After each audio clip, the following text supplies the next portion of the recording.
This episode is sponsored by JSW Steel. Hi, so today we have a very interesting conversation with a very interesting person, Franz, and he has started Skillsonics in India. And he is the founder of Skillsonics. And very important thing to understand about Franz is because though I know him for the last 5 years, and we've had conversations on WhatsApp and things, but we couldn't meet in person. So then one of many of the interviews where people have asked him, coming from Switzerland, and then you try to do something in India. So how does that work? What motivates you? So he's always left out this one line saying, I want to do something meaningful in life and leave trace. So that has brought him and actually even, made him so determinedly hold on to this initiative, which has been 10-year-old and still very surprisingly, Skillsonics has made a huge impact in India by training 5,000 plus student apprenticeships and very closely working with larger corporates like ABB. And this initiative was initially started along with Swiss Vocational Education and Training Initiative Institute. It was a public-private project. And then in 2012 is where, Skillsonics came into picture. And very passionately, they have been driving it to try to see, working along with the government and trying to see how important it is to make an impact in India. And now he's also trying to scale it up to African countries as well. So, warm welcome to you, Mr. Franz. And it is such a nice and it's a honor for me to have you here today and have this conversation where people are going to learn and get this impact and make a game changing, especially into how skill development and vocational education go hand in hand and it's going to make a change. So, I would say, it's a very interesting conversation, and I'm so happy to have you here today. Well, thank you, Shanti. That's very kind of you. And hello also to everybody who's listening. I'm really delighted to be here. It's a great honor. Thank you. Thank you. So today, like in this, with this conversation to set the first context is like, what do you think, because what made you think of starting a skill development project in India? And why Skillsonics? Yes, thank you, Shanti. I'll be happy to explain a little bit the background. And let me maybe first start in explaining where we come from as somebody living in Switzerland who's been brought up for most of his life in Switzerland. I have an exposure to India, which goes back many years. I'll get back to that. But, yes. What we believe, what our vision in a sense also for Skillsonics is that vocational education and training is a major reason why Switzerland is a very successful country. It's the reason why Swiss watches work. It's the reason why Swiss chocolate is a really good chocolate. It's a reason why our trains are on time, etc., etc. It's been a very key foundation of the wealth of Switzerland. And that said, we believe that it also, benefits individuals. It benefits their dependents. It makes individuals labor market ready. You've mentioned it, and it makes them employable. So that's a key aspect from the individual and from the society's kind of side. On the other hand, as I just mentioned, from the economic side, it's also a huge benefit for the economy, and the economy needs skills. So we have a long-standing tradition here in Switzerland with our vocational education and training system, which is, I think, over 100 years old. And it offers over 230 professions in various different roles to youngsters, and leads them into the labor market, leads them to a job and to a career. Now, on the other hand, when we started this project in 2007, I was approached by the Swiss government. We of course knew that India is on a growth path, is in need of skills. The companies in India need skilled talent. So we saw that there was a need of the private sector. And this is also a key aspect of what we do. It's always demand driven. Okay, so the economy, the labor market organizations, like the companies, they need trained people, well-trained people. Yeah. And so we knew that there's the private sector that has this need, but we also knew that there were many people who struggled in getting into the labor market in India and getting into some sort of a formal employment. And we also said India is an important country to go to because probably every fifth youth in the world between, I don't know, 16 and 20 years old is from India. So we better get it right in India.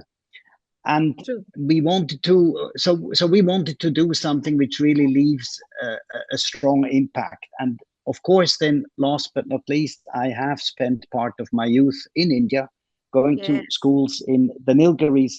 And so for me, it was like, personally also, it was like an incredible, opportunity that opened itself up to say, let's try and establish a pilot project in India where we impart skills training. Wow. I knew that your roots were here and you did your early education here. So it was just, that's very nice. So you could actually bring in and understand the cultural fitment. And since you've already experienced the kind of education that we have here, so, the education needs to also have some amount of not only the bookish knowledge, because we always have the academia and the industry gaps that we still exist, and India being one of the youngest countries. So, how do you see to translate vocational education in this academia into the system and bring in a larger dynamic change?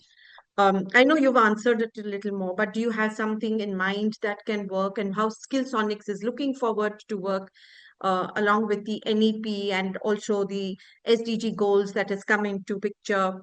And how do you see that part of it? Let me perhaps start by saying where we are today. Today, Skillsonics runs probably over 50 centers, training centers in India. We have about 130 people on the ground that are continuously training youth, but also professionals, and supporting them in their careers.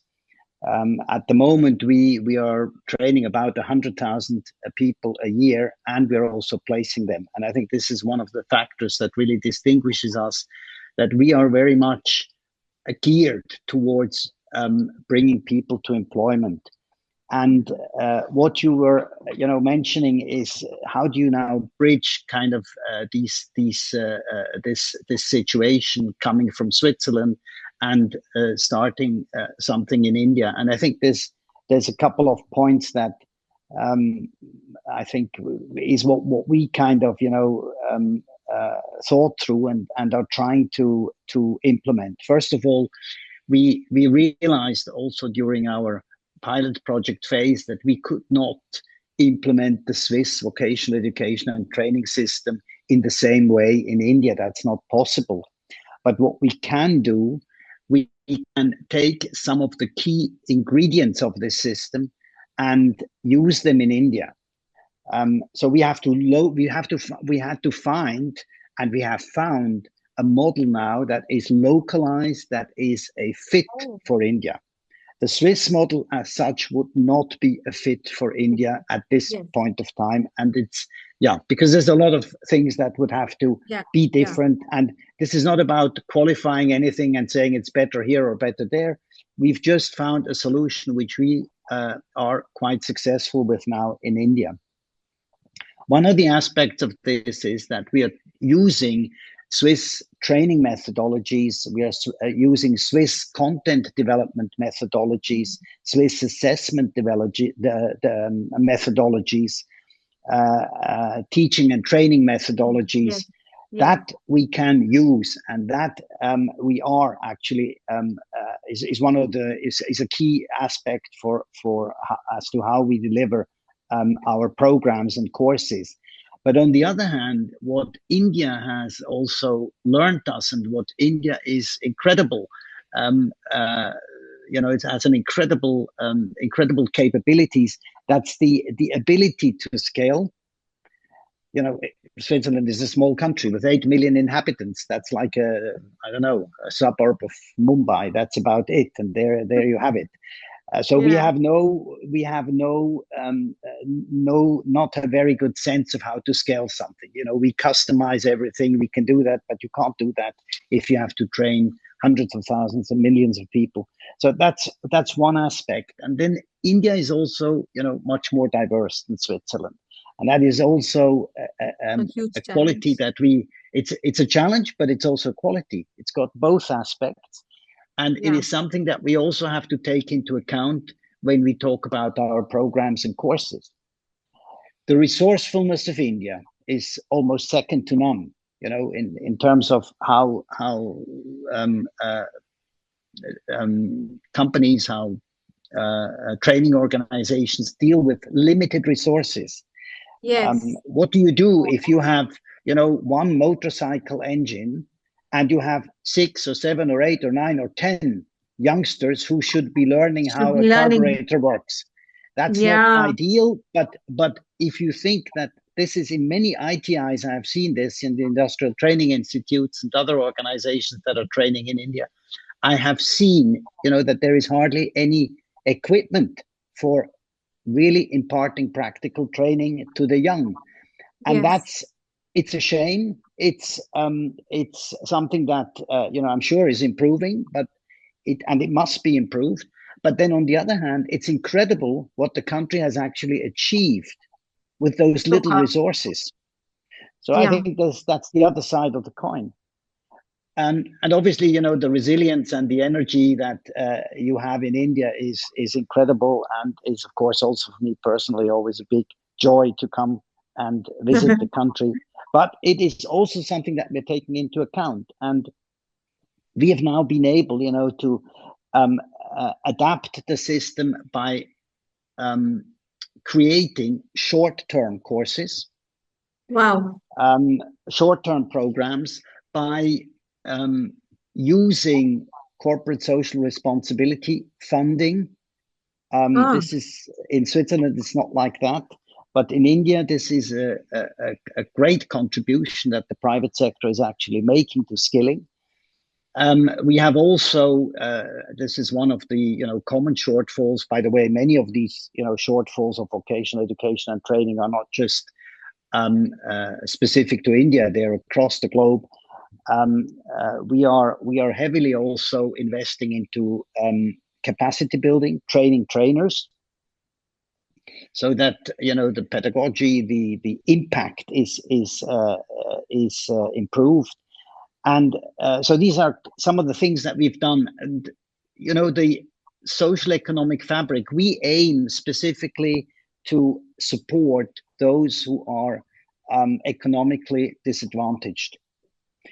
And for them, it's extremely important that they have a breadwinner or right, two better. breadwinners in Very the true. in the family now, and not in 3 or 4 or 5 4 years. years.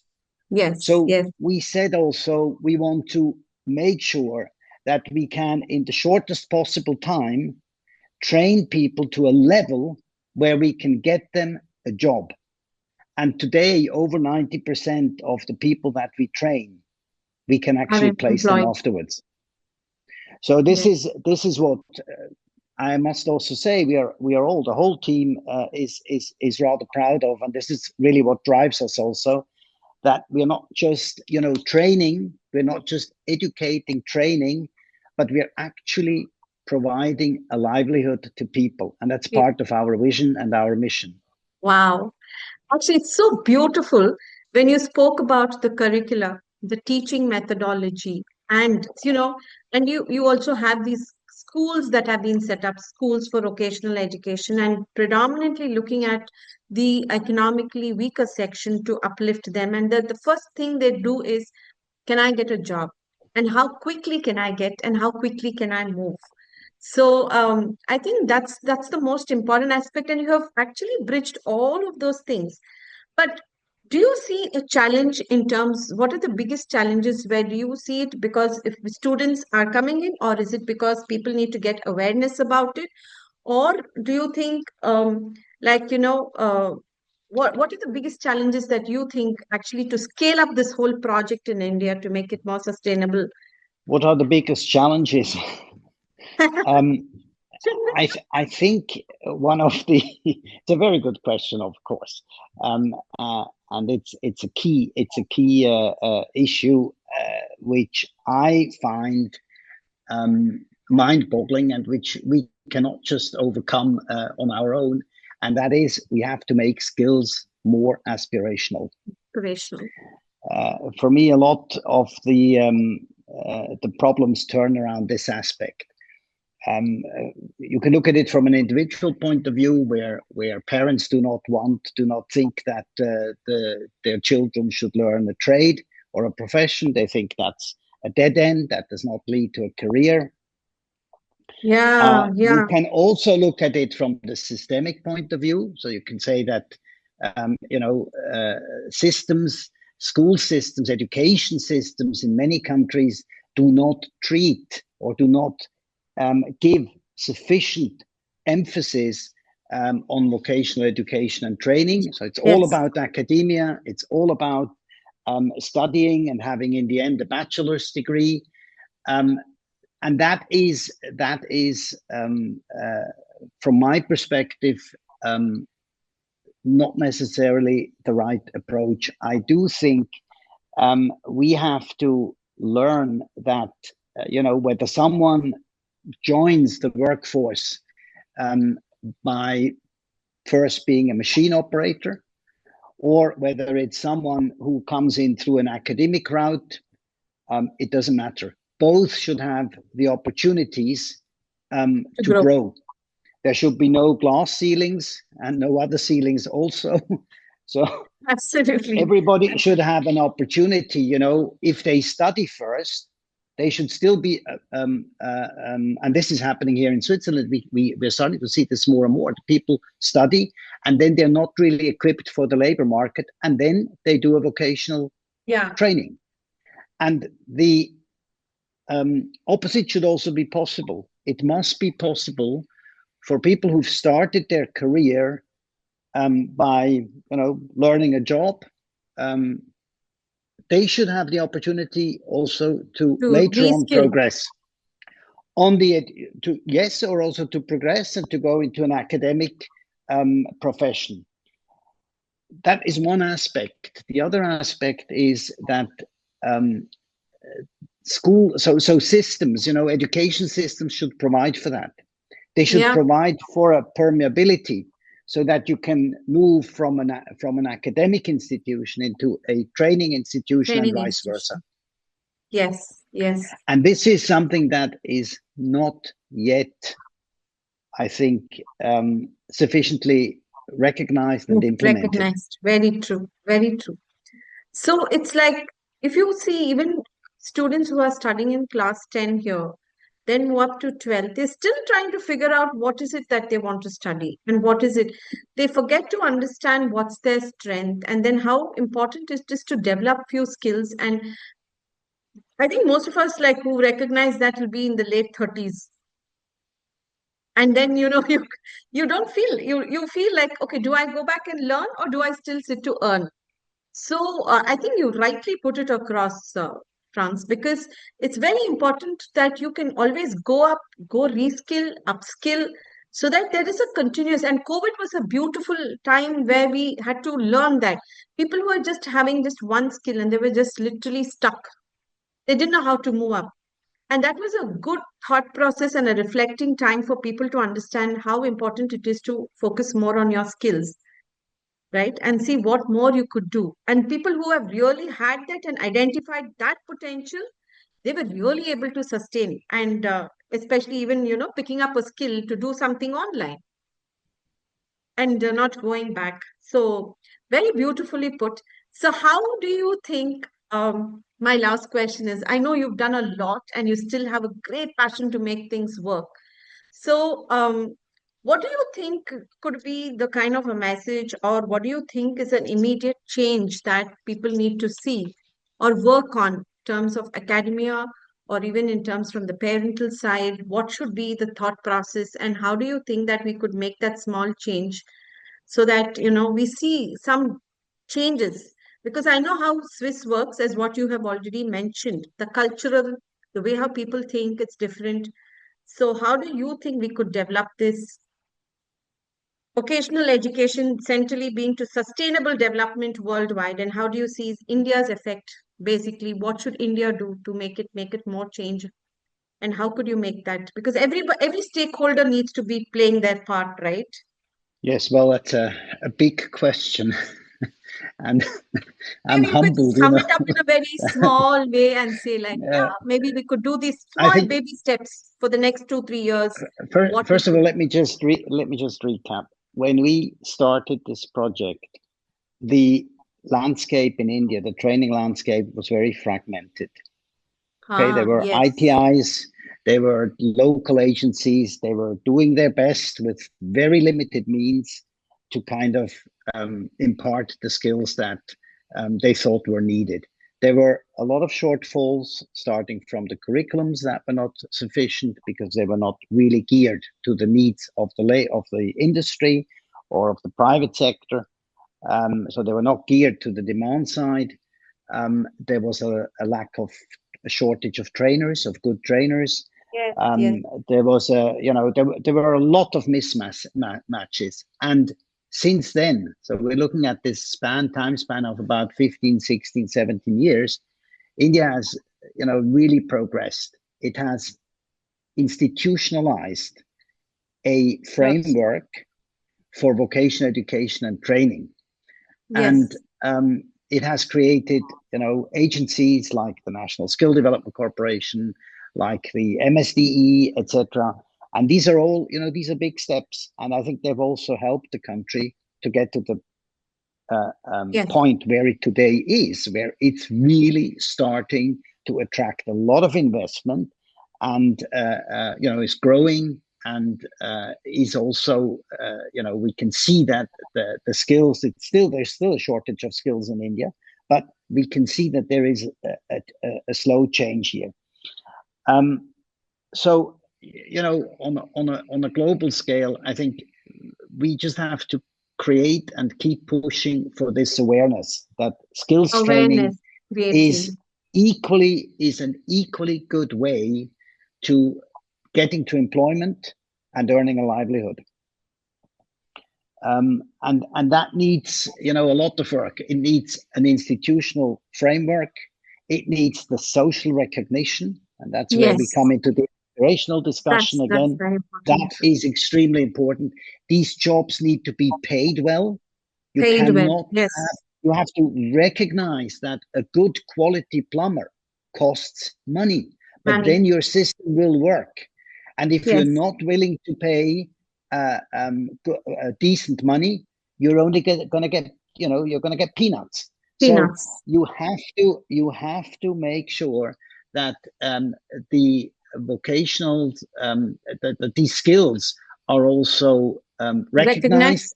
and it's not just about talking, and talking about recognition. It's really that must translate into money. Translate into money. That is key.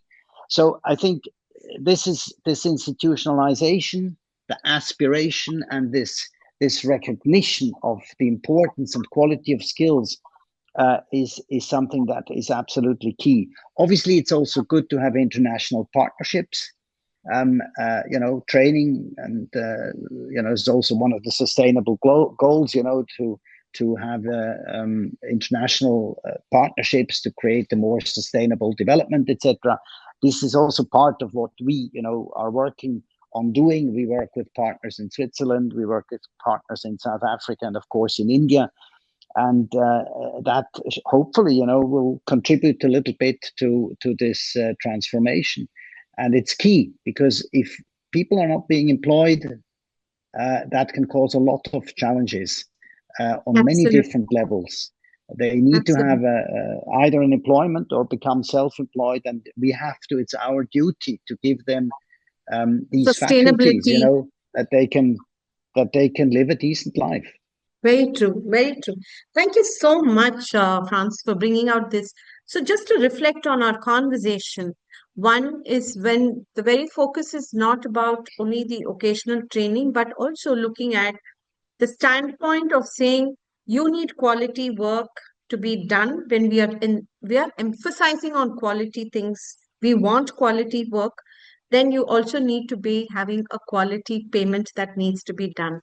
And recognizing these jobs being very much well recognized in the market, to say like, just to say that if you have a pizza in different places, you can get a pizza even on the smaller side. I mean, on the, where the quality differs.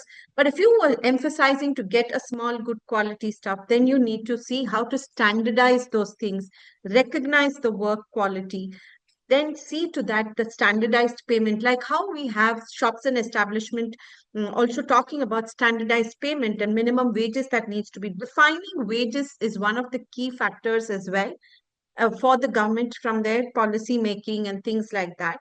So that will help people to think, okay, I know I'm going to get this. So I know if I have these skills, I can still upskill and then move forward. So, and definitely that's going to be a greater contribution in the economy as well, and also in the standard of living. And you don't I would also, compromise. yes, Shanti, I think it's also important to realize that the private sector plays a very important role.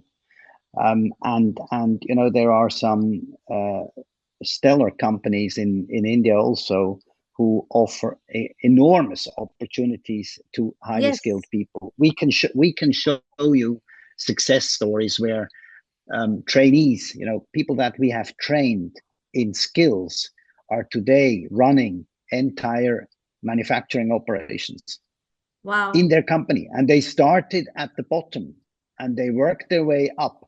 So this is what good quality training does.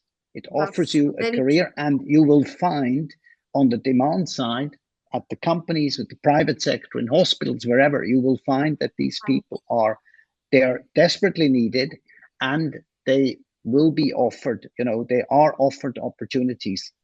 And they also, we have to push for that, of course, but it's there are many examples where this is happening. Wow.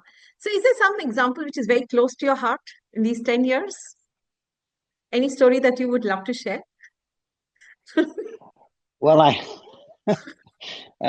there are plenty, but one, if I just go back, it's quite a long time, but one of the first young women that we trained to become a machine operator, actually, we are specifically focused on at the moment on engineering, all everything's got to do with engineering, with which got to Yes, do with yes. making machinery and equipment, but also servicing machinery and equipment, also digital skills, industry 4.0, green sustainable manufacturing. All these are the topics that we are very active in. And one of the first young ladies that we trained, she came from a small village, and she did an incredible job, and she is now a trainer at her company. And Wow. we were continuously, in an exchange here with Switzerland, of course. And at one time, we gave her the opportunity to come to Switzerland, and it was incredible. And I will never forget when she arrived here. She said, no one from my village has ever traveled and sat in a plane. This is the first Wow. time. So Wow. it was very moving and very sweet. And she is doing a fantastic job Yeah. till today. Wow. So this is something I'm sure, it's a kind of very attached story for the initiative that you have moved forward. And, this is the life, the kind of memories that you could leave behind. And, you could always go back and say, wow, anytime you feel that failure inside and say, oh, these challenges are there, but these are the things that which will actually motivate us to move forward. So thank you for sharing this, and that to a girl coming up from a village, and then you moves all the way to Switzerland. And it's so exciting journey actually, from where to where, and what a transformation that would have been. And if you say, like, she would go back and she will make a huge impact in that village. For sure, for Yeah, sure. and I'm sure it's going to motivate. And I would love to have more success stories from Skillsonics, if we had the time to do so. So thank you for this conversation, and I'm sure there is going to be a lot of reflective points for people to focus on, and whatever you have emphasized, especially on trainers.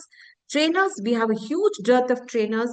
So how effectively Skillsonics has moved in terms of having those quality trainers and trained well, and also holding on to the curriculum, and also setting up that in a very standardized way, and looking and tying up with a lot of private sectors to see that the jobs that are being offered do pay them well, and also allow people to scale up and move forward. You're not going to be stuck at one place as where you have started. So thank you so much, Franz, I think for sharing this.